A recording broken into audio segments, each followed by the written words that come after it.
Collecting news to satisfy the voracious appetite of Dunedin readers can put the city's reporters in harm's way. For reporter Dan Hutchinson of The Star, that meant getting closer than normal to a hive of Mosgiel bees. Dan's here to tell us all about it. Good evening. Hi. Now, your story in today's edition looked at a business that rents beehives. Tell us a wee bit about that. Well, we were looking at the issue of bees and varroa in particular, killing off the bees, the wild bee population, and just how that would affect, I guess, home gardeners. So we really wanted to look at the home gardening side of things, and to do that, basically, I just sort of looked around for some people who were operating in that area, and these guys had just recently started up, like a couple of months ago. Just renting out hives, putting them in people's backyards.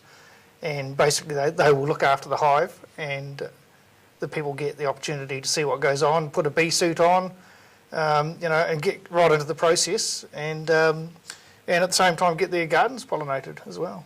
Now, you took some close-ups for the article. How did you manage that?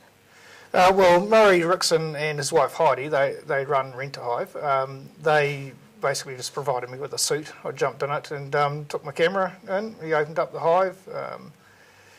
He'd opened it up before, so the bees were a little bit angry, which was good. It meant they were flying around, and there was plenty of action going on.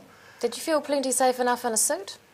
Actually, funnily enough, I'd done a story on bees a couple of years ago, and had just been standing 20 metres away and had a bee sort of make a beeline for me, and it stung me on that occasion. So I was a little bit cautious, I guess, but once you got the suit on, you feel fine. You don't feel like you're going to be stung. You get a lot of bees pelting you from all directions, but no, you don't really feel unsafe. I didn't feel unsafe. So you didn't find it confronting in any way this time around?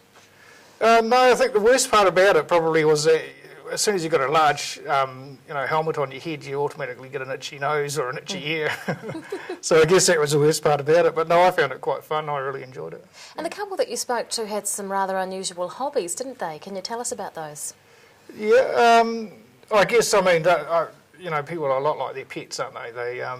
And I think that, as far as bees go, Murray was, he's busy. He's busy all the time. He's got about 10 different projects that I could see going on. But in the past, I think they have, Heidi, his wife, she specialised in breeding rare parrots, and the largest of the parrots is a hyacinth macaw, and their last project before coming back to New Zealand from Scotland was to breed a population of about 80 hyacinth macaws for a person over there. And these birds are worth $25,000 each, so that was quite a big project for them. But so they just love nature. They're right into that, and they were interesting people to deal with. Do you think you'll be renting a hive?